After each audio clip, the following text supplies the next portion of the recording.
যখন আসে ওই ক্ষতি পূরণ করার সামর্থ্য আমাদের থাকে না। একজন ওলামায়ে কেরাম, আলেম ওলামার জায়গা কি 100টা চ্যানেল নিতে পারবে? পারবে?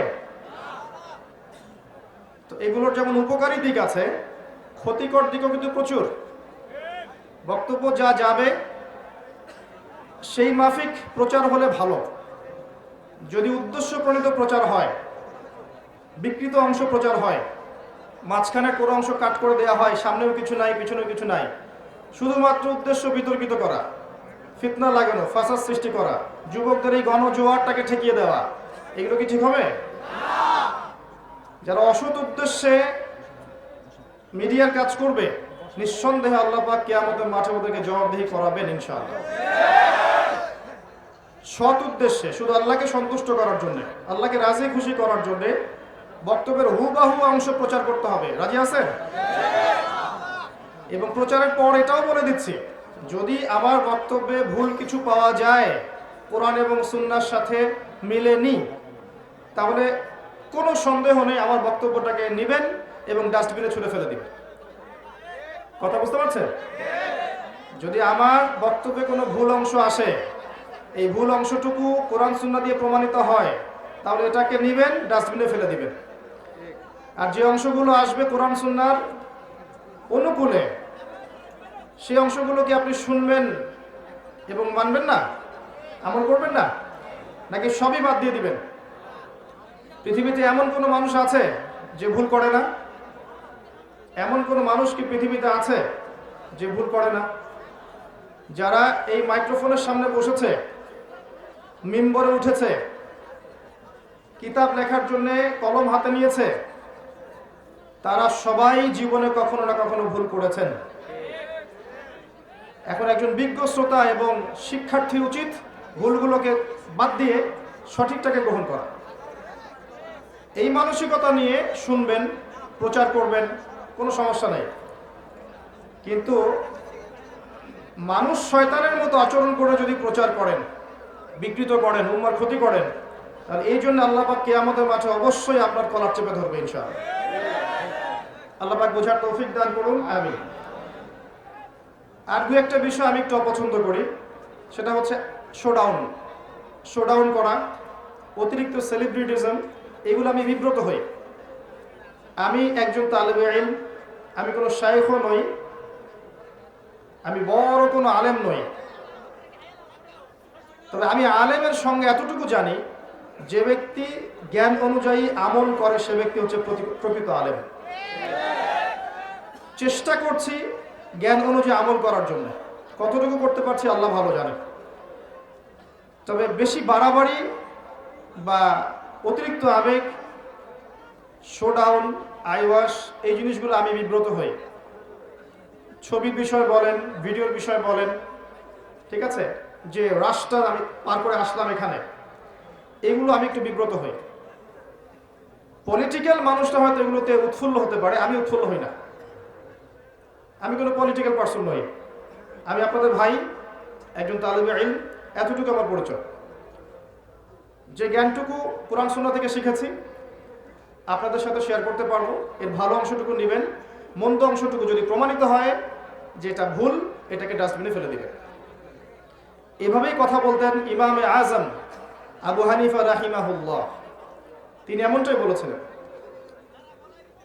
যে আমার কোনো কথা যদি কোরআন এবং সুন্নাহর বাইরে যায়, আমার কথাকে ফেলে দিবে। বলেননি তিনি? আমরা তাদের উত্তরসূরি, আল্লাহ পাক কবুল করুন, আমিন। এবার আসেন আজকের এই যুবকদের এই যে কি বলবো, সাগরের ঢেউয়ের মতো সমাবেশ, এখানে আসতে পেরে আমি খুবই আনন্দিত। আল্লাহ পাকের কাছে দোয়া করছি, আল্লাহ পাক শ্রোতাদেরকে, মাহফিল কমিটি যারা মাহফিল অ্যারেঞ্জ করেছেন, শ্রম দিয়েছেন, মেধা দিয়েছেন, অর্থ খরচ করেছেন, পরিশ্রম করেছেন, যাবতীয় মানে ফি সাবিলিল্লাহ যাবতীয় পরিশ্রম করেছেন, আল্লাহ পাক এই প্রত্যেকটা মানুষের নেক হায়াত এবং হালাল রিজিককে প্রশস্ত করুন, আমিন। এখন আমি বক্তব্যের মূল অংশে যাচ্ছি। আল্লাহর ওয়াস্তে কেউ কথা বলবেন না, আমরা এখন এমন একটা বিশ্বে আছে, এমন একটা পরিবেশে বাস করছি যে পরিবেশের চতুর্দিকে এখন ফিতনা আর ফিতনা। একটু বোঝেন, আপনি ধর্মের দিকে তাকান, দেখেন মুসলিমদের তাওহীদের মধ্যে এখন শিরক ঢুকে গেছে, ঢুকে নাই? মুসলিমরা তাওহীদের মধ্যে শিরক করছে না? অনেক মুসলিম করছে। আপনি মুসলিমদের সুন্নতের দিকে তাকান, দেখবেন এখানে অনেক বেদাত ঢুকে গেছে, ঢুকে নাই? মুসলিমদের রিজিকের দিকে তাকান, দেখবেন হালালের জায়গায় অনেক হারাম চলে আসছে, আসে নাই? মুসলিম পরিবারগুলোর দিকে তাকিয়ে দেখেন, পরিবারের কাঠামোগুলো দিন দিন ভেঙে যাচ্ছে না? হৃদ্যতা, ভালোবাসা কমে যাচ্ছে না? পরিবারের মধ্যে শিরক, পরিবারের মধ্যে বেদাত, পরিবারে হারাম রিজিক, হারাম আকীদা, পরিবারের সন্তানরা মানুষ হচ্ছে পশ্চিমা সংস্কৃতিতে, পরিবারের মেয়েরা বেশিরভাগই কথা বলছি ইল্লা মাশাআল্লাহ পর্দার ধার ধারছে না। পরিবারের যুবকরা জানে না তাদের জীবনের উদ্দেশ্য কি। পরিবারের কর্তা উপার্জনের সময় খেয়াল করছে না হালাল না হারাম। পরিবারের উদ্দেশ্য দুনিয়া, দুনিয়া এবং দুনিয়া। পরিবারের কাঠামোগুলো ভেঙে যাচ্ছে না? অপসংস্কৃতি ঢুকছে, পরিবারে ডিভোর্স বাড়ছে, বিবাহ বিচ্ছেদ বাড়ছে, পরিবারের মধ্যে জিনা বাড়ছে, পরকীয়া বাড়ছে, এই সমস্যাগুলো হচ্ছে না? আপনি ইকোনমির দিকে তাকান, অর্থনীতির দিকে তাকান, ইসলামিক ইকোনমিক সিস্টেমের জায়গায় সুদ এখন অক্টোপাসের মতো খেয়ে ফেলছে না? উপর থেকে নিয়ে নিচ পর্যন্ত সুদ ভিত্তিক সিস্টেম নয় কি? নবী সাল্লাল্লাহু আলাইহি ওয়াসাল্লাম 4 শ্রেণীর মানুষকে অভিশাপ করেননি? যে সুদ খায়, যে সুদ দেয়, যে সাক্ষী থাকে এবং যে লিখে রাখে। আল্লাহ পাক কি বলেননি কোরআনে? ইত্তাকুল্লাহ, আল্লাহকে ভয় করো, ওয়া যারু মা বাকিয়া মিনার রিবা, সুদের অবশিষ্ট অংশ ছেড়ে দাও, ওয়া ইল্লাম তাফআলু, তোমরা যদি না ছাড়ো, ফাযানু বিহারবিন মিনাল্লাহি ওয়া রাসূলিহি, তাহলে আল্লাহ এবং তার রাসূলের সাথে যুদ্ধের ঘোষণা শুনে রাখো। আল্লাহ কোরআনে বলেছেন রিবা বা সুদ হচ্ছে আল্লাহ এবং তার রাসূলের সাথে যুদ্ধ করার মতো পাপ। উচিত ছিল আল্লাহ এবং তার রাসূলের পক্ষে যুদ্ধ করা। রিবার মধ্য দিয়ে আমরা আল্লাহ এবং তার রাসূলের বিপক্ষে যুদ্ধ করছি। মুসলিম ইকোনমিক সিস্টেমের মধ্যে এগুলো ঢুকে যায়নি? এগুলোকে ফিতনা নয়? নবীজি কি বলেননি 1 দিরহাম সুদ খেলে 36টা মেয়ের সাথে জিনা করা হয়? সহিহ বুখারীর মধ্যে আছে। নবী করিম সাল্লাল্লাহু আলাইহি ওয়াসাল্লাম কি বলেননি যে সুদের 73টা পাপের শাখা আছে, কোন বর্ণনায় 70টা শাখা আছে, তার সর্বনিম্ন শাখা হলো নিজের মায়ের সাথে জিনা করা? এই বিষয়গুলোকে মুসলিমদের মধ্যে ঢুকে যায়নি? তাহলে ধর্মের মধ্যে শিরক দেখেন, তাওহীদের মধ্যে শিরক, সুন্নতের মধ্যে বেদাত, হালালের মধ্যে হারাম, বস্তুবাদিতা, দুনিয়ামুখী, পরকাল ভুলে যাওয়া একটা জাতি, বেপরদামি, বেহায়াপনা, মাদক, ক্যাসিনো, জুয়া, পর্নোগ্রাফি, হারাম রিলেশনশিপ, ফ্রি মিক্সিং, এই যে ফেমিনিস্ট রেভলিউশন, এগুলো কি মুসলিম সমাজে চলছে না? চতুর্দিক থেকে আপনি ফিতনার মধ্যে আছেন না? প্রথমে বুঝতে হবে যে আপনি আমি মুসলিমরা এখন কোন অবস্থার মধ্যে আছে। এই গেল আমাদের ভিতরের কথা।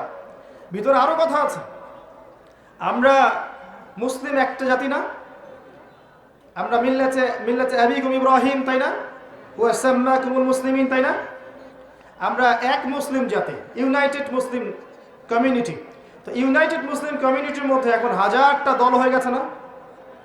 প্রত্যেকটা দল বলছে আমি সঠিক, আমি সহি, আমি জান্নাতে যাব, তোমার লিস্ট লাগলে আমার কাছ থেকে নাও। ব্যাপারটা এমন না? সবাই নিজেকে হকপন্থী দাবি করছে। কুল্লু হিজবিন বিমা লাদাইহিম ফারিহুন।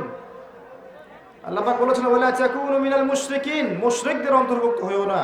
আল্লাযীনা ফাররাকু দীনাহুম ওয়া কানু শিআ, কুল্লু হিজবিন বিমা লাদাইহিম ফারিহুন। তোমরা মুশরিকদের অন্তর্ভুক্ত হইও না যারা আল্লাহর দ্বীনটাকে কেটে টুকরা টুকরা করে ফেলে দিয়েছে। এই কাজটা আমরা করিনি? মুসলিমদের মধ্যে হাজারটা দল নাই এবং প্রত্যেকের সাথে প্রত্যেকের কি ভালো সম্পর্ক? অনেক সময় দেখা যায় দাকুরাল সম্পর্ক, দলের মধ্যে বিভক্তি, ধর্মীয় দলে বিভক্তি, একালেম আরাকালেমের গীবত, তহমত, সমালোচনা, এগুলোতে ব্যস্ত আছি না আমরা? উম্মার বড় বড় ইস্যুগুলো বাদ দিয়ে আমরা ছোটখাটো ইস্যুগুলোকে নিয়ে ব্যস্ত আছি না?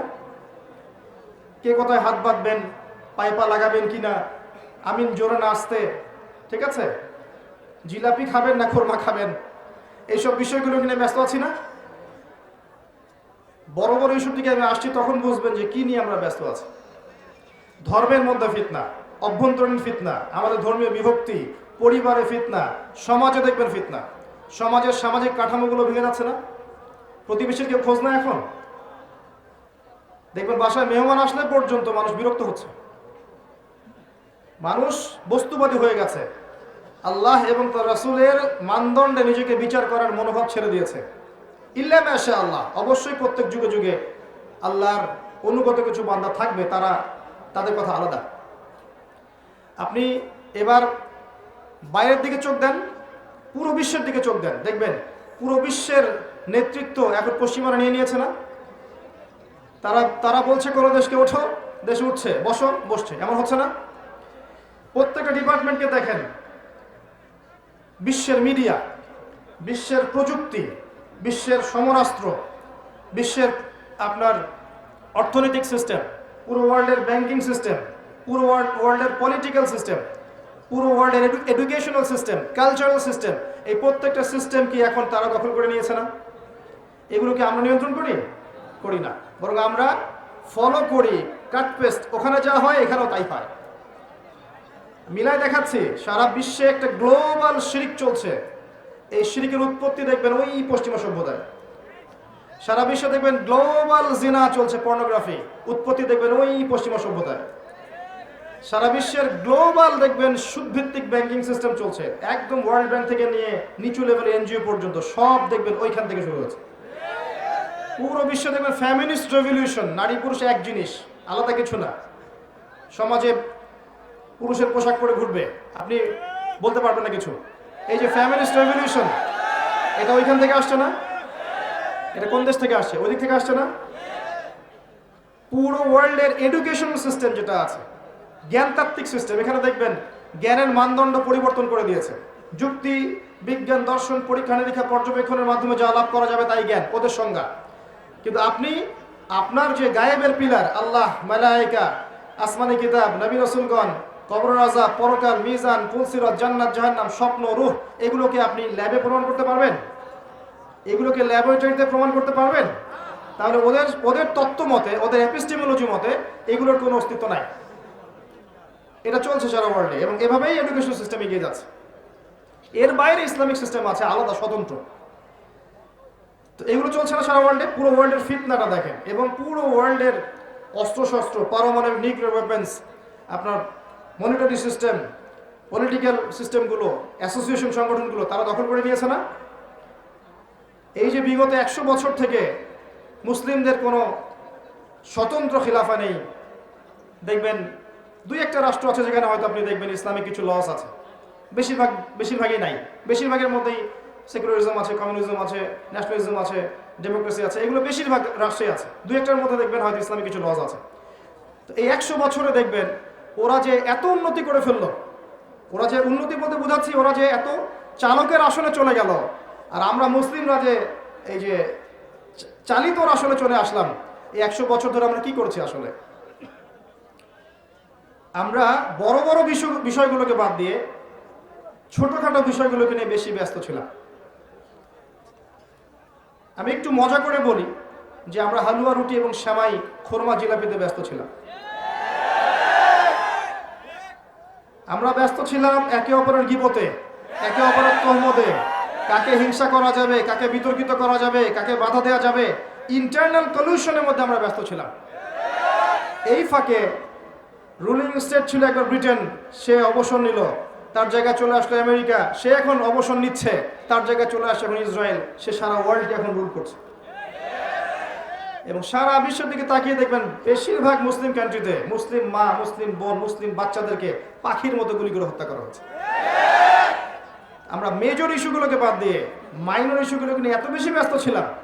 যেমন দেখেন আজকের এই মাহফিলের মেজর ইস্যু হচ্ছে লেকচার, আর কোথায় বসবো, কোথায় দাঁড়াবো, এই বিষয়গুলো মাইনর।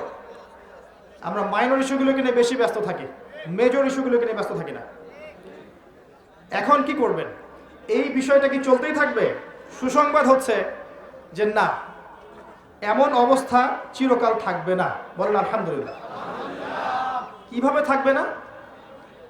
আল্লাহ পাকের একটা সুন্নাহ আছে। আমি যতটুকু কোরআনের ছাত্র হিসেবে দেখেছি, আল্লাহ পাকের একটা সুন্নাহ আছে। সুন্নাহ হচ্ছে যে আল্লাহ রাব্বুল আলামিন নির্দিষ্ট একটা সময় দেন প্রত্যেকটা যুগের জন্য, প্রত্যেকটা কওমের জন্য, সম্প্রদায়ের জন্য। ফাইযা জাআ আজালুহুম, যখন তাদের সময় শেষ হয়ে যায়, লা ইস্তাখিরুনা সাআতা ওয়া লা ইস্তাকদিমুন, আল্লাহ পাক এক মুহূর্ত বাড়ান না, এক মুহূর্ত কমান না। তো এই পুরো বিশ্বে যা চলছে, বিশ্বে অর্থনীতিতে, সমাজনীতিতে, পরিবারে, ধর্মের মধ্যে ফাসাদে, এগুলো চিরকাল থাকবে না ইনশাআল্লাহ। আল্লাহ পাক কি করবেন? আল্লাহ পাক আমাদেরকে সুযোগ দিয়েছেন, মুসলিমদেরকে একটা সুযোগ দিয়েছেন। আপনার কাছে একটা বয়স আছে 40, 50, 60, 70, 80, 100 হাইয়েস্ট। এর মধ্যে গোল্ডেন টাইম হচ্ছে আপনার 20 থেকে 50। আল্লাহ পাক আপনাকে সময় দিয়েছেন, মেধা দিয়েছেন, বোধ শক্তি দিয়েছেন, আপনার ঘর পর্যন্ত আল্লাহ কোরআন পৌঁছে দিয়েছেন, নবীর হাদিসগুলো পৌঁছে দিয়েছেন, আপনাকে আল্লাহ পাক উলামায়ে কেরামের সোহবত দিয়েছেন, মসজিদ দিয়েছেন, আজান দিয়েছেন, মাদ্রাসা দিয়েছেন, মক্তব দিয়েছেন। আল্লাহ আপনাকে সুযোগ দিয়েছেন দিন শেখার, জানার, বোঝার, দিনের জন্য কাজ করার। এটা আল্লাহ পাক সুযোগ দিয়েছেন। যদি এই সুযোগ আমরা কাজে না লাগাই, কি করবেন আল্লাহ পাক? আল্লাহ পাক আমাদেরকে এই দুনিয়ার জীবনটাতে হয়তো বাড়ি গাড়ি, টাকা পয়সা, আত্মীয় স্বজন, স্ত্রী সন্তান, আপনার ব্যাংক ব্যালেন্স, জমি জমা, স্ট্যাটাস সবই দিবেন। আল্লাহ পাক হয়তো সবই দিবেন, কিন্তু আমরা যদি দায়িত্ব পালন না করি দিনের ক্ষেত্রে, আল্লাহ পাক কি করবেন জানেন? ইস্তাবদিল কওমান গায়রাকুম, আল্লাহ পাক এই কওমটাকে সরিয়ে দিবেন, এই অপদার্থ কওমটাকে সরিয়ে দিবেন এবং অন্য কওমকে হেদায়েত দিয়ে এই জায়গায় নিয়ে আসবেন। অমুসলিমদেরকে হেদায়েত দিয়ে আল্লাহ পাক ইসলামের ছায়াতলে নিয়ে আসবেন।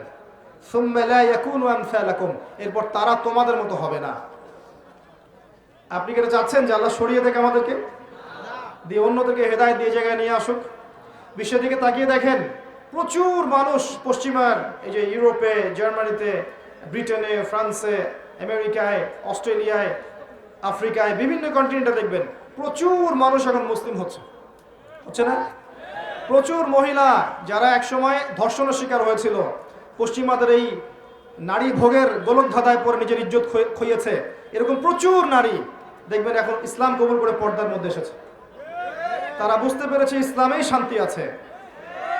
এই যে মানুষগুলো ইসলাম কবুল করলো, এদেরকে কি তরোয়াল দেখিয়ে ইসলাম কবুল করিয়েছি আমরা? জুলুম করে কবুল করিয়েছি? এরা সবাই সাক্ষ্য দিচ্ছে ইসলাম তরবারির জোরে ছড়ায়নি, সৌন্দর্য দিয়ে ছড়িয়েছে। আজও যদি আমরা ইসলামের সৌন্দর্য মানুষের সামনে তুলে ধরতে পারি, আপনি দেখবেন দলে দলে অমুসলিমরা ইনশাআল্লাহ ইসলাম কবুল করবে। এবং কোন কোন ক্ষেত্রে আমি দেখেছি, মাইন্ড করবেন না, কোন কোন ক্ষেত্রে আমি দেখেছি অনেক অমুসলিম ভাই যারা সরকারের কর্মকর্তা আছেন, প্রশাসনে আছেন, অর্থনীতির মধ্যে আছেন, অনেক জায়গায় আছেন, সোশ্যাল দায়িত্বে আছেন, অনেক ক্ষেত্রে তারা মুসলিমদের চেয়ে বেশি সততার পরিচয় দিয়েছেন। এমনও ঘটনা আছে না? আপনি দেখবেন খাবারে ভেজাল দিচ্ছে মুসলিম, হিন্দুর দোকানে যান দেখবেন ফ্রেশ খাবার পাচ্ছেন। দেখবেন দুধ কিনতে গেলে আমরা অনেক সময়, বেশিরভাগ সময় দেখি যে ওই তাদের কাছে যাওয়া লাগে।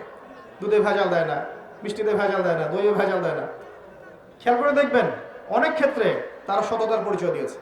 মুসলিমরা পণ্যে ভেজাল দিয়েছে, মুসলিমরা মাপে কম দিয়েছে, সিন্ডিকেট করেছে, মুসলিমরা এই যে কালোবাজারি করেছে, করে নাই? মুসলিমরা দুর্নীতি করছে, মুসলিমরা ঘুষ নিচ্ছে, মুসলিমরা সুদ খাচ্ছে, মুসলিমরা জানা করছে, মুসলিম যুবকরা পর্নোগ্রাফি দেখছে, মুসলিম মেয়েরা নগ্ন হয়ে ঘুরছে না? এরা কি অমুসলিম? জিউস এরা খ্রিস্টান না হিন্দু? কারা এরা? এই যদি হয় আমাদের অবস্থা, তাহলে কি আপনি মনে করছেন আমাদেরকে আল্লাহ পাক সেই জাতি হিসেবে কবুল করবেন যে জাতি ইনশাআল্লাহ তাআলা ওই বাইতুল মাকদাস জয় করবে? কখনো না। ইস্তাবদিল কওমান গায়রাকুম, আল্লাহ পাক অন্য কওমকে হেদায়েত দিয়ে এই জায়গায় নিয়ে আসবেন। সুম্মা লা ইয়াকুনু আমসালাকুম, তারা তোমাদের মতো অপদার্থ হবে না। আমি খুব সংক্ষিপ্ত কথায় পরিস্থিতি যা বোঝানোর চেষ্টা করলাম, এই পরিস্থিতি বোঝার জন্য আরেকটা জিনিস দরকার আছে, এটা শোনেন ভালো করে। এই সিচুয়েশন বুঝতে হলে শুধু তাত্ত্বিক জ্ঞান, ডিগ্রি, সার্টিফিকেট যথেষ্ট নয়। আপনাকে কনস্ট্রাকটিভ সিলেবাসে পড়াশোনা করতে হবে, এটা ঠিক আছে, এবং ভার্সেটাইল নলেজ রাখতে হবে, এটাও ঠিক আছে। আরও একটা জিনিস দরকার আছে, সেটা হচ্ছে আল্লাহর নূর, আল্লাহর পক্ষ থেকে নূর বা আলো, যেটা আপনার কলমের মধ্যে আল্লাহ পাক নাজিল করবেন। যার কাছে নূর আছে আল্লাহ পাকের, সে বুঝতে পারবে আসলেই বিশ্বে কি চলছে। যার কাছে নূর নাই, সেই ফিতনাময় পরিবেশে বসে থেকে মনে করবে ও জান্নাতে আছে। আমার কথা বোঝা যায়? এই ফিতনাময় পরিবেশে বসে কিছু মানুষ তৃপ্তির ঢেকুর তুলছে, মনে করছে আমরা একদম বিজয়ী জাতি, মাশাআল্লাহ। অথচ বাস্তবতা এমন যে আমাদের অবস্থা আজকে এমন একটা অবস্থায় গিয়ে দাঁড়িয়েছে যে বিশ্বের পরাশক্তিগুলো আমাদেরকে খুব একটা মূল্যায়ন করছে না। অথচ মুসলিম দেশের সংখ্যা প্রচুর, মুসলিম জনসংখ্যা প্রচুর, মুসলিমদের খনিজ সম্পদ প্রচুর, অর্থনৈতিক সম্পদ প্রচুর, জনবল প্রচুর, সামরিক বাহিনীর সদস্য সংখ্যা প্রচুর, অস্ত্রশস্ত্র মাশাআল্লাহ প্রচুর। তারপরেও ওরা আমাদেরকে গুরুত্ব দিচ্ছে না। কারণ কি? কারণ কুলুবুহুম শাত্তা কুলুবুনা শাত্তা, আমাদের হৃদয়গুলো এখন বিক্ষিপ্ত, আমাদের মনগুলো বিক্ষিপ্ত, আমরা বিভক্ত, আমরা একের কষ্ট অন্যের পাশে দাঁড়াতে চাই না। ওই ইরাকে কাউকে বোম মেরে হত্যা করলে ওই দেখা যায় ইরান থেকে একজন বলবে ওটা তো ইরাকের ঘটনা, ইরানের সাথে কি সম্পর্ক? দেখবেন ওই যে মিয়ানমারে কোনো ঘটনা ঘটলে দেখবেন যে সুদান থেকে একজন বলছে ওটা তো মিয়ানমারের ঘটনা, আমাদের সাথে কি সম্পর্ক? প্যালেস্টাইনে বাচ্চাদেরকে বোম মেরে হত্যা করলে এদিক থেকে পাকিস্তান থেকে বলবে ওটা তো প্যালেস্টাইনের ইস্যু, আমার কি সম্পর্ক ওর সাথে? এখন আমরা এই অবস্থায় আছি যে এক ভাইয়ের উপরে আক্রমণ আসলে আর এক ভাই মিষ্টি বিতরণ করে। কথা বুঝতে পারছেন? একজনের উপরে যদি কোনো পরীক্ষা আসে বা বিপদ আপদ আসে, দেখবেন আর একজন মিষ্টি বিতরণ করছে। এ আপনার ভাই না যে মিষ্টি বিতরণ করছে, এ মূলত শয়তানের চেলা। এ যদি এর মতো শত শত শয়তানের পূজারী যদি উম্মাহ থেকে ঝরেও যায়, আল্লাহর দিনের জাররা পরিমাণ ক্ষতি হবে না ইনশাআল্লাহ। আর ওই যে যাদের উপর দেখবেন অত্যাচার, জুলুম, নির্যাতনা আসছে, সবর করছে, দিনের জন্য কিছু করার চেষ্টা করছে, আল্লাহ পাক এই মানুষগুলোকে ইনশাআল্লাহ দেখবেন কাল পরকালে জান্নাতুল ফিরদৌস দান করেছে। দুনিয়ার জীবনটা কিচ্ছু না ভাই, ওয়াল আখিরাতু খায়রু ওয়া আবকা, পরকাল চিরস্থায়ী। এখানে একটু কম খান, না একটু কম ঘুমান, একটু কম টাকা পয়সা পেয়েছেন, কম ব্যাংক ব্যালেন্স আছে, কিন্তু আপনি আল্লাহর তাওহীদে আছেন, সুন্নতে আছেন, হালাল খাচ্ছেন, দেখবেন ইনশাআল্লাহ ধনীদের চেয়ে 500,000 বছর আগে আপনি হাসতে হাসতে জান্নাতে চলে গেছেন। উম্মার অবস্থা এখন এমন, আমরা বিক্ষিপ্ত। পড়াশোনার ক্ষেত্রে গিয়ে দেখবেন মুসলিম উম্মার প্রায় 80% মানুষ বিশুদ্ধ করে কোরআনটুকু পড়তে জানে না। কোরআন যারা বিশুদ্ধ করে পড়তে জানে বা হিফজ করেছে, তাদের মধ্যে বহু মানুষ দেখবেন কোরআনের অর্থটা বলতে পারছে না। ইয়াং জেনারেশন থেকে তাকেই দেখেন যে তারা জীবনে একটা বারও কোরআন A to Z অর্থ সহ পড়েছে কিনা সন্দেহ আছে। হাদিসে যে কিতাবগুলো আছে এই কিতাবগুলো তারা ছুঁয়েও দেখেছে না কখনো, সন্দেহ আছে। ইসলামের ইতিহাসে যে বইগুলো পড়ে আছে ইসলামিক ফাউন্ডেশনে, কখনো কিনে পড়েছে কিনা সন্দেহ আছে। ফিকহের বইগুলো পড়েছে কিনা সন্দেহ আছে। ইসলামের অর্থনীতি সম্পর্কে পড়াশোনা করে কিনা সন্দেহ আছে। উম্মার যুব সমাজের আজকে অবস্থা। কিন্তু পক্ষান্তর আপনি দেখবেন এরা ঠিকই মাশাআল্লাহ পর্ন দেখছে, নাউজুবিল্লাহ, এরা ঠিকই মাদক দ্রব্য সেবন করছে, এরা ঠিকই গার্লফ্রেন্ডকে সময় দিচ্ছে, হারাম অ্যাফেয়ার্স করছে, ফ্রি মিক্সিং করছে, ক্যাসিনোতে সময় কাটাচ্ছে, জুয়া খেলছে, পাবজি খেলছে, টিকটক করছে, সব করছে। তো এই যুব সমাজের হাতে আল্লাহ পাক ইসলামের বিজয়ের পতাকা দিবেন? সত্যি আপনার তাই মনে হয়? এরা কি ওই মোহাম্মদ বিন কাসিমের মতো, খালিদ বিন ওয়ালিদের মতো, এরা কি উমর ইবনে খাত্তাবের মতো, এরা কি যায়েদ ইবনে হারেসা, আব্দুল্লাহ বিন রওয়াহা, জাফর বিন আবু তালেবের মতো? এরা কি আলী রাদিয়াল্লাহু আনহুর সেই সৌর্য ধারণ করে? দিনের কল্যাণ চান না আপনারা? এই দিনের বিজয় হোক, দিন ভালো থাক, ইসলাম ভালো থাক, আল্লাহর জমিনে আল্লাহর দিনটা থাক। এবং এই দিনটা কি মানুষের শত্রু? দিন ইসলাম কি মানুষের শত্রু? দিন ইসলামের একটা বিষয় আছে যেটা মানবতা বিরোধী। দিন ইসলামের একটা বেসিক জিনিস আছে যেটা মানবতা বিরোধী। নামাজ, এই যে রোজা, এই যে কালিমা, এই যে হজ, যাকাত, এগুলো কি উগ্রতা? এগুলোর মধ্যে সন্ত্রাস ভাব আছে, জঙ্গি ভাব আছে। হ্যাঁ, একটা শব্দ নিয়ে সমস্যা সৃষ্টি করে, জিহাদ, তাই না? যখন ক্যান্সার হয়, অস্ত্রোপচারের প্রয়োজন হয়, ইভেন মনে করেন এখন কোনো পরাশক্তি, পশ্চিমা কোনো পরাশক্তি, মনে করেন ব্রিটেন বা আমেরিকা বা অন্য যে কোনো কান্ট্রি, ওদের টেরিটরির মধ্যে ওরা যদি ফিল করে যে আমাদের সার্বভৌমত্বের মধ্যে আঘাত এসেছে, ওরা কি চুপ করে বসে থাকবে? ওরা প্রতিহত করবে না? এই প্রতিহত করার অধিকার মুসলিমদের নাই? যদি প্যালেস্টাইনের উপর এরকম হয়, প্যালেস্টাইনিদের অধিকার নাই এটা প্রতিহত করার? যখন সে করবে তাকে আপনি বলবেন সন্ত্রাসী, আমেরিকা করলে বলবেন আপনি মানবতা প্রেমী। এটা কি ধরনের ডাবল স্ট্যান্ডার্ড? এই বিষয়গুলোকে নিয়ে ইসলামকে মিডিয়ার মধ্য দিয়ে সারা বিশ্বে বিতর্কিত করা হয়েছে। ইসলাম কখনো এরকম জঙ্গিবাদ এবং সন্ত্রাসবাদের ধর্ম নয়। একজন মুসলিম কখনো জঙ্গি সন্ত্রাসী হতে পারে না। রাসূলুল্লাহ সাল্লাল্লাহু আলাইহি ওয়াসাল্লামের আদর্শ দেখে বহু অমুসলিম কাঁদতে কাঁদতে ইসলাম কবুল করেছিল।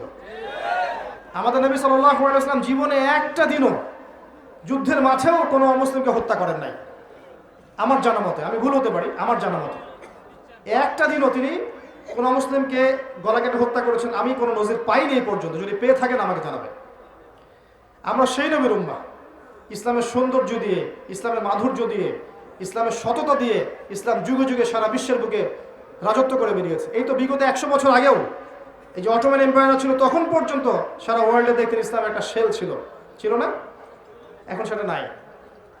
মিসকিন অবস্থায় আছেন, না কোনো ঐক্য আছে, না কোনো আমির, না কোনো এমারা, কিছুই নাই। এর মাঝখানে কিছু কিছু আল্লাহর বান্দা বিভিন্ন জায়গায় বিশ্বে চেষ্টা করে যাচ্ছে, এতটুকুই বিক্ষিপ্ত হবে। তবে এই অবস্থা চিরকাল থাকবে না ইনশাআল্লাহ। কি হবে সামনে আল্লাহ ভালো জানেন। আল্লাহু আ'লাম বিস-সাওয়াব। সামনে মুসলিমদের উপরে নির্যাতন, নিপীড়ন বলেন, সংকুচিত হওয়া বলেন, এটা বাড়তে পারে, বাড়ার সম্ভাবনা আছে। বিশ্ব এমন একটা জায়গায় দাঁড়িয়ে আছে যে কোনো সময় একটা নিউক্লিয়ার যুদ্ধ হয়ে যেতে পারে। আল্লাহু আ'লাম। আমি নতুন একটা কথা বলতে যাচ্ছি, এটা আগে কখনো বলিনি। আমার মনে হয় কয়দিন পর দেখবেন যে বিশ্বের পরাশক্তিগুলো দাবি করবে অমুক গ্রহটা আমার, এ বলবে না অমুক গ্রহটা আমার, সে বলবে না ওই গ্রহ আমার, সে বলবে এই গ্রহ আমার। আমার কথাটা ইনশাল্লাহ ফলবে, দেখে নিন। এবং তারা মহাকাশ বাহিনী গঠন করেছে অলরেডি। কারেন্ট অ্যাফেয়ার্স পড়েছেন? যারা বিসিএস কোচিং করছেন তারা হয়তো জানবেন মহাকাশ বাহিনী মানুষ কি জন্য গঠন করতে যাবে। স্টার ওয়ারও হতে পারে। বিশ্বের সামনে হয়তোবা মহামারীর যে ক্রাইসিস আল্লাহ ভালো জানেন বাড়তে পারে। আপনার সামাজিক ফিতনাগুলো, অশ্লীলতাগুলো বাড়তে পারে। আপনার যে পেপার মানি ইউজ করছেন এর মান কমে যেতে পারে। আপনার রিবা কেন্দ্রিক সিস্টেমটা পড়ে যেতে পারে। পেট্রোডলার পড়ে যেতে পারে।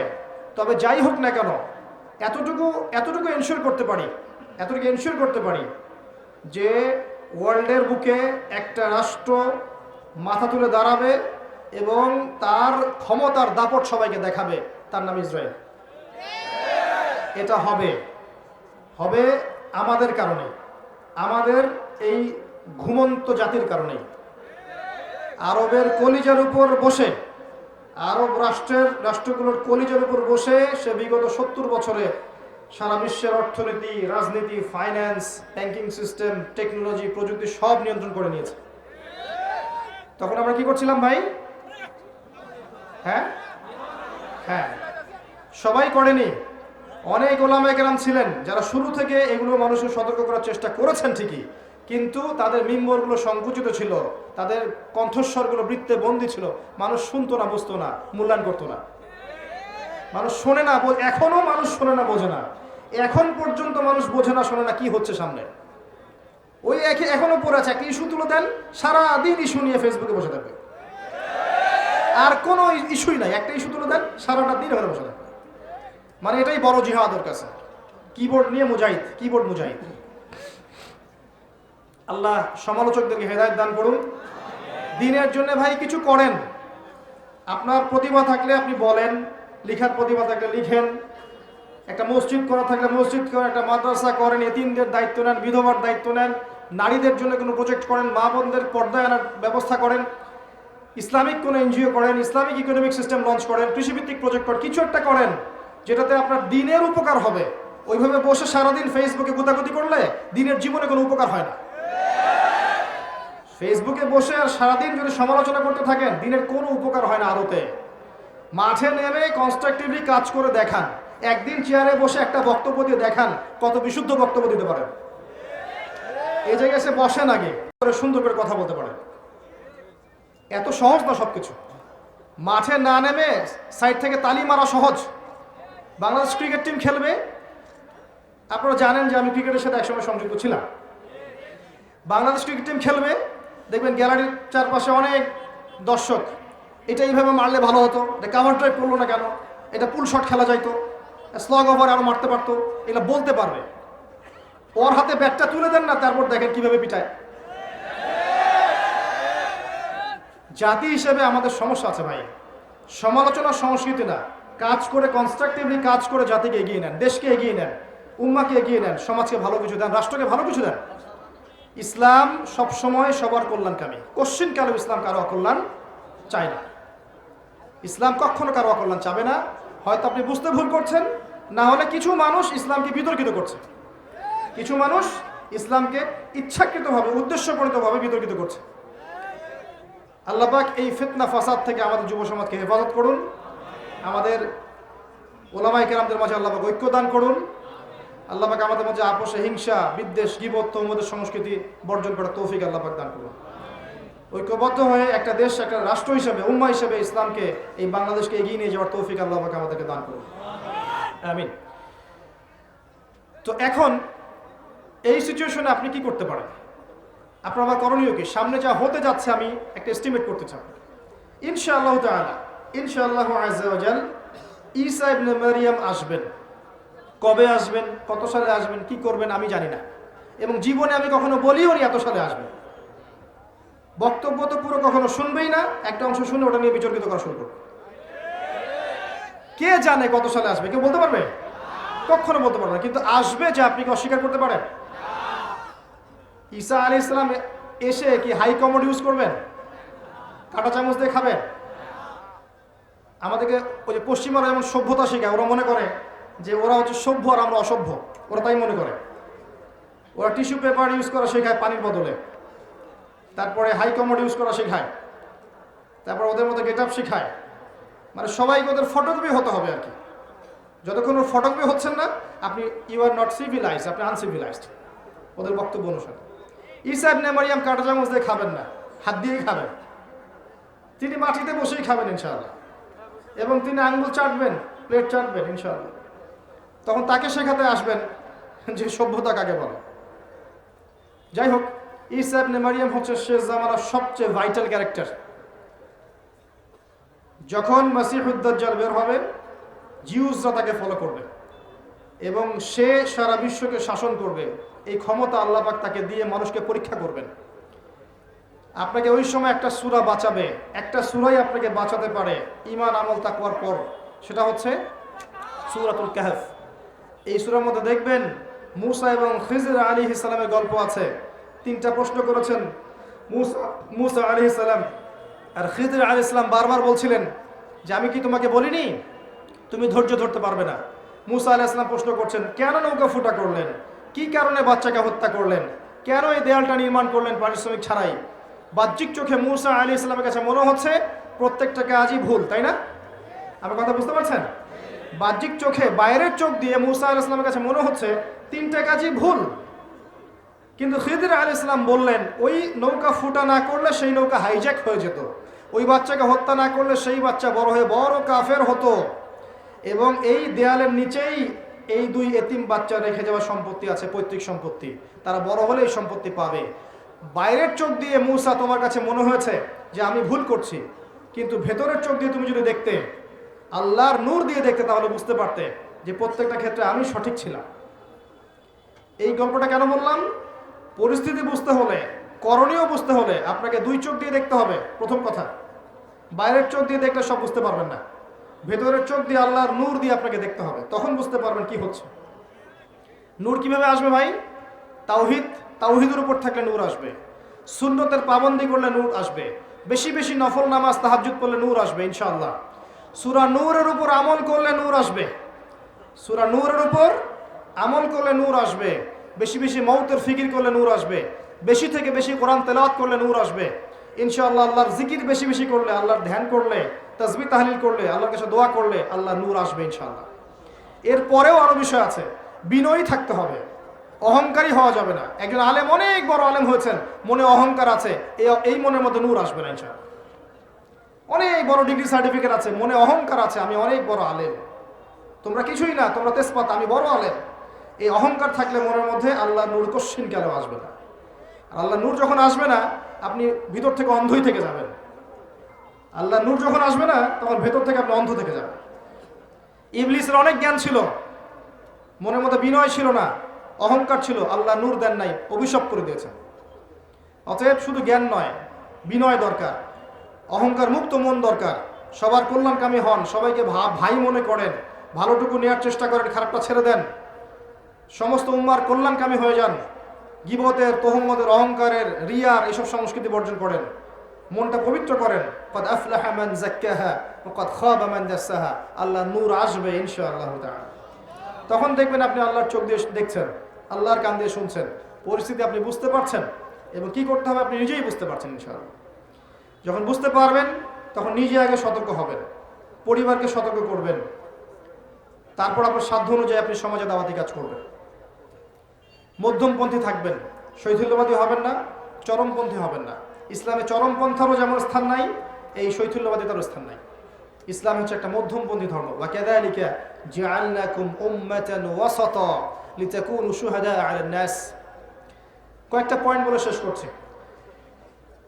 প্রথম কাজ, স্পেশালি বলছি আমি কথাগুলো ইয়াং জেনারেশনকে, যারা তোমরা আমার ভাই এখানে বসে আছো, ইয়াং জেনারেশন যারা আছো, আমাদের মা বোন যারা আছে, যাদের মধ্যে তরুণীরা আছে, যুবতীরা আছে, তাদেরকে বেশি ফোকাস করতে বলছি।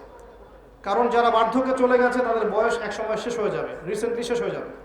যারা যৌবনকালে আছেন তাদের ইনশাআল্লাহ আগামী 10, 20, 30, 40 বছর বেঁচে থাকার সুযোগ আছে, আল্লাহ যদি চান।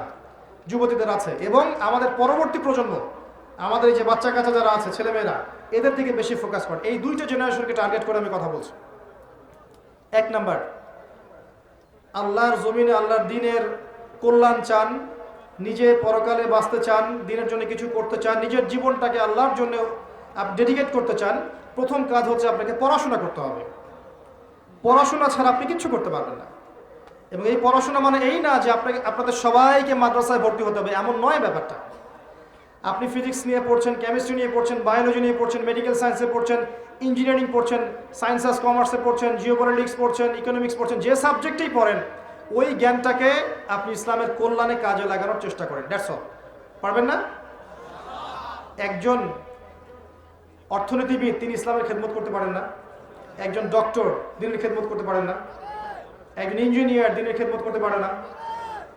যার মধ্যে একজন ইসলামিক মূল্যবোধ আছে, এই মানুষ যদি সমাজের দায়িত্বে আসেন, তিনি কি জনগণের খেদমত করতে পারবেন না? মনে করেন কেউ বিসিএস ক্যাডার হয়েছে, প্রশাসনে আছে, তার মধ্যে ইসলামিক নৈতিকতা আছে, সে উম্মার খেদমত করতে পারবে না? এগুলো সবাইকে বাদ দিয়ে কি আমাদেরকে মাদ্রাসায় ভর্তি হতে হবে? না, সবাই হবে না। যারা যারা এখানে আছেন, যে লাইনে পড়ছেন, পড়াশোনা করবেন, বেশি থেকে বেশি পড়াশোনা করবেন। ইনশাআল্লাহ তাআলা আল্লাহ পাক আপনাকে জ্ঞান দান করবেন আল্লাহর পক্ষ থেকে ইনশাআল্লাহ। এই পড়াশোনার পাশাপাশি কি করবেন? এই পড়াশোনার পাশাপাশি আপনাকে ইসলামিক কিছু সাবজেক্ট পড়তে হবে। অনেকদিন বলেছি, আমি আবারও বলছি, কারণ আল্লাহ পাক সূরা আর রহমানের মধ্যে 31 বার বলেছেন ফাবিআইয়ি আলা'i রাব্বিকুমা তুকাযযিবান। কেন বলেছেন বারবার? কারণ বিষয়টা গুরুত্বপূর্ণ ছিল। আপনাকে কোরআন পড়তে হবে 1 নাম্বার। কোরআন পড়া জানেন কারা কারা? হাত তোলেন দেখি। মাশাআল্লাহ। অর্থ জানেন কারা কারা? হাত তোলেন দেখি। ইন্না লিল্লাহি ওয়া ইন্না ইলাইহি রাজিউন। এই হচ্ছে বাস্তবতা। এই বাস্তবতা যখন দূর হবে, সবার হাত যখন উঠবে, তখনই আল কোরআনের আলো ঘরে ঘরে জ্বলবে ইনশাআল্লাহ। তার আগে নয়, তার আগে নয়। কোরআনের অর্থটা বুঝতে হবে, আরবি ভাষা শিখতে হবে। ওই যে বলেছিলাম একটা লেকচারে, আপনাদের মা বোনরা হিন্দি বোঝে না? বোঝে? হিন্দিতে থোড়ি বহুত বাতচিত করতে পারে? পারে। কিভাবে শিখেছে? মিডিয়া দিয়ে, সিরিয়াল দিয়ে, মুভিজ দিয়ে, সং দিয়ে শিখেছে না? আপনি অ্যারাবিকের উপর সময় দেন, অ্যারাবিক শোনেন, অ্যারাবিক লেখেন, দেখেন, দেখবেন ইনশাআল্লাহ 2 বছরের মধ্যে আপনি আরবি শিখে ফেলছেন ইনশাআল্লাহ। আরবি শেখেন, কোরআন অনুবাদ পড়েন, যে তাফসিরটা আপনার কাছে ভালো মনে হয় সেটা পড়েন।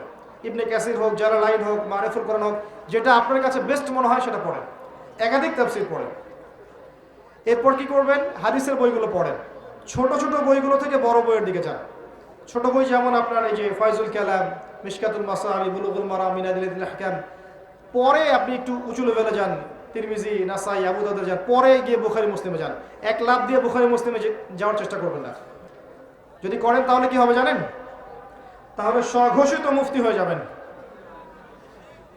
অল্প জ্ঞান নিয়ে দেখবেন তখন ওলামায়ে কেরামদের সাথে আপনার তর্ক হচ্ছে, এবং ছোট ছোট বিষয়গুলোকে কেন্দ্র করে মসজিদগুলো ভাগ হয়ে যাচ্ছে। এই কাজ করতে যায় না।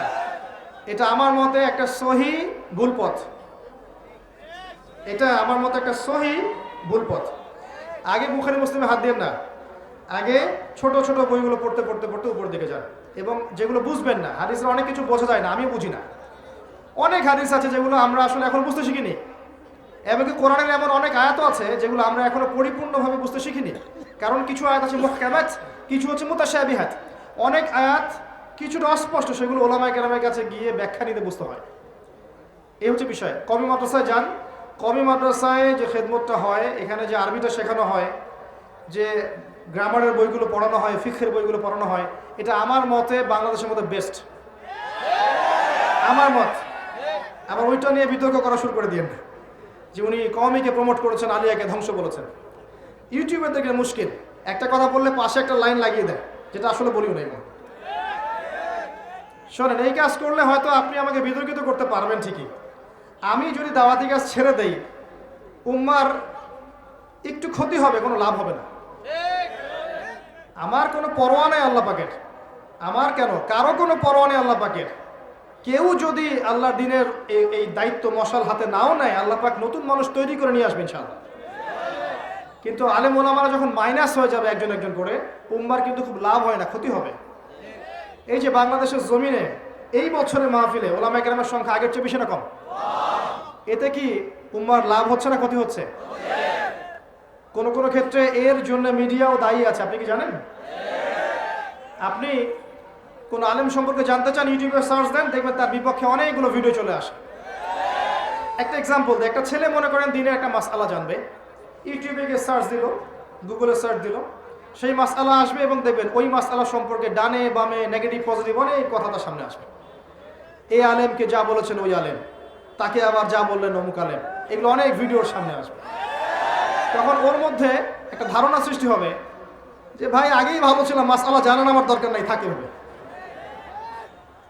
যারা সেকুলার মাইন্ডেড, যারা একটু কালচার্ড, ইউনিভার্সিটিতে পড়া মানুষ, দেখবেন তারা কিন্তু এই বিষয়গুলোকে খুব ধরে, এবং তারা যতটুকু আসতে চায় ইসলামের দিকে, অনেক সময় আমাদের আচরণের কারণে পিছিয়ে পড়ে।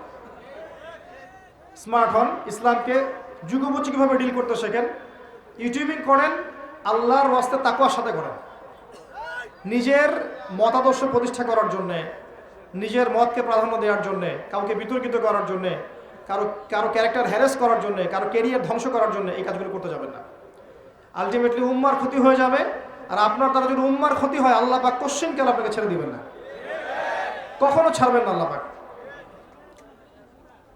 ওয়ামা কানা রাব্বুকা নাসিয়া, আল্লাহ পাক কিচ্ছু ভুলে যান না, মনে রাখবেন।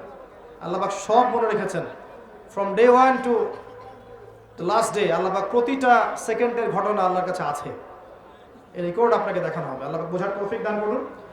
তো পড়াশোনা করেন, হাদিসের মধ্যে সহজ বই থেকে নিয়ে কঠিন বইয়ে যান। আমি শেষ করে দিচ্ছি ইনশাআল্লাহ। এরপরে কি পড়বেন? এরপরে ইসলামের ইতিহাস পড়েন, ইসলাম ফাউন্ডেশনে যান, প্রচুর বই আছে, এগুলো কেনেন, পড়েন। প্রত্যেকের বাসায় একটা করে পার্সোনাল লাইব্রেরি করুন, পারবেন না? প্রত্যেকের বাসায় একটা করে পার্সোনাল লাইব্রেরি করবেন, রাজি আছেন? হাত উঁচু করেন, কারা কারা করবেন? আগামী রমাজান আসার আগেই প্রত্যেকের বাসায় একটা করে পার্সোনাল লাইব্রেরি চাই। মাসে মিনিমাম 5,000 টাকার বই কিনবেন, পারবেন না? পারবেন রে ভাই, 5,000 টাকা আপনার গার্লফ্রেন্ডের পিছনে যায় মাসে, আমি জানি।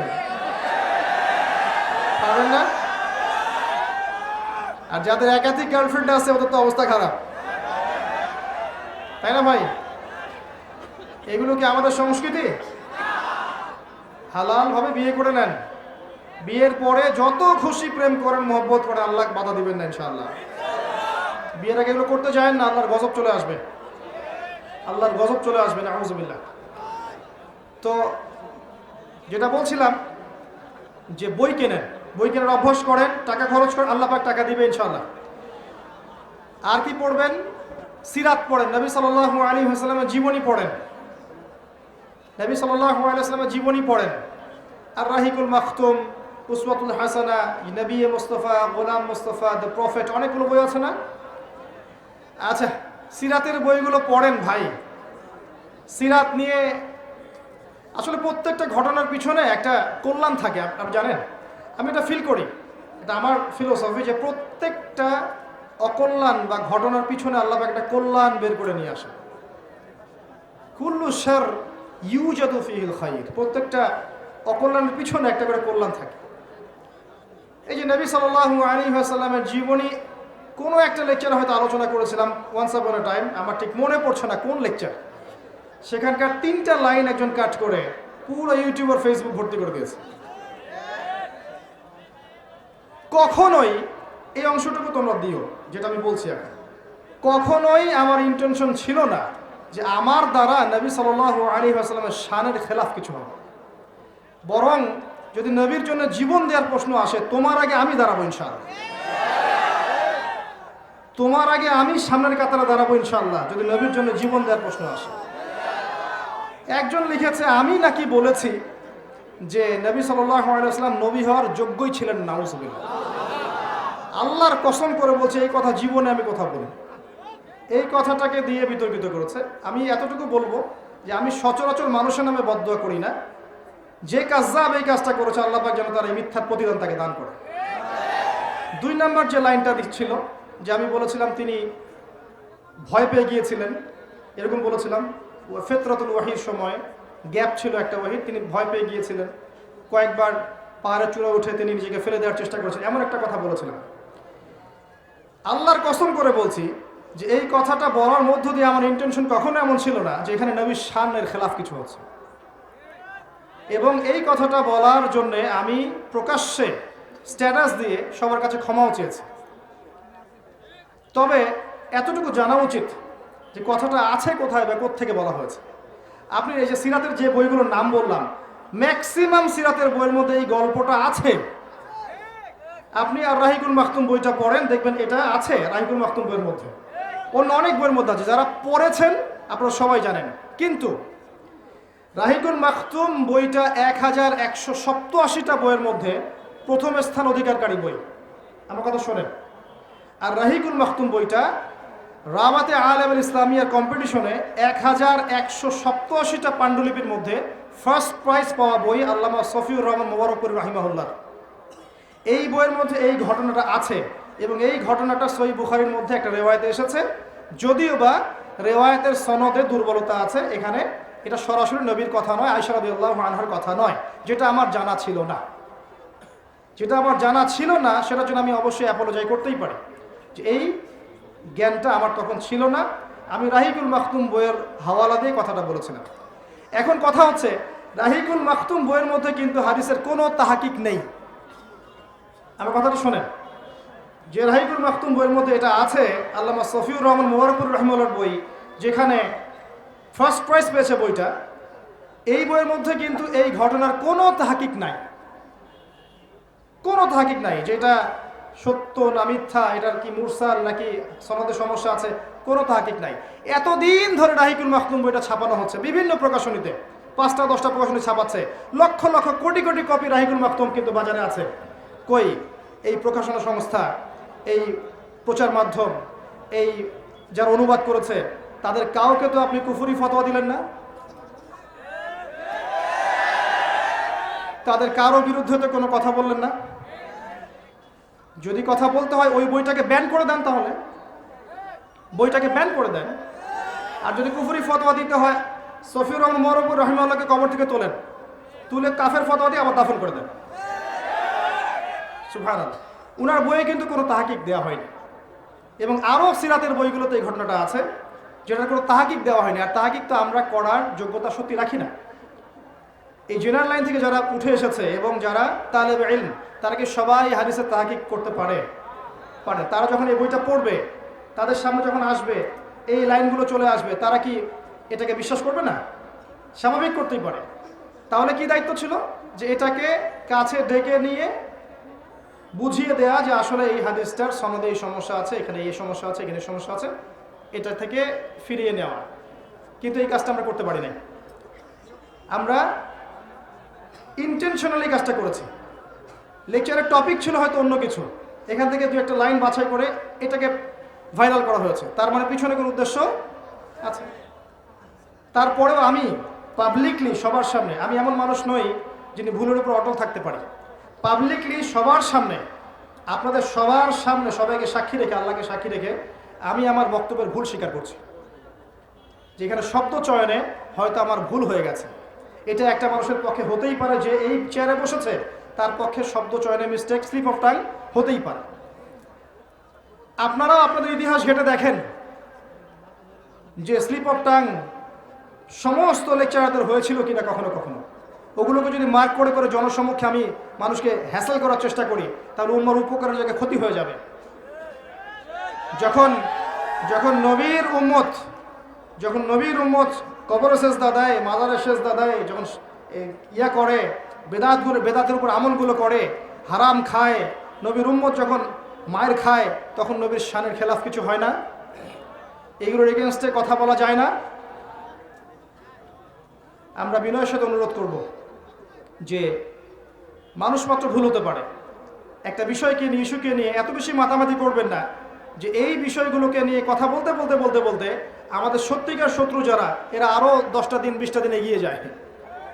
যতটা সময় আমরা এগুলোতে নষ্ট করি, ওই সময়গুলোতে ইসরায়েল আরও 10টা মিসাইল বানিয়ে ফেলে।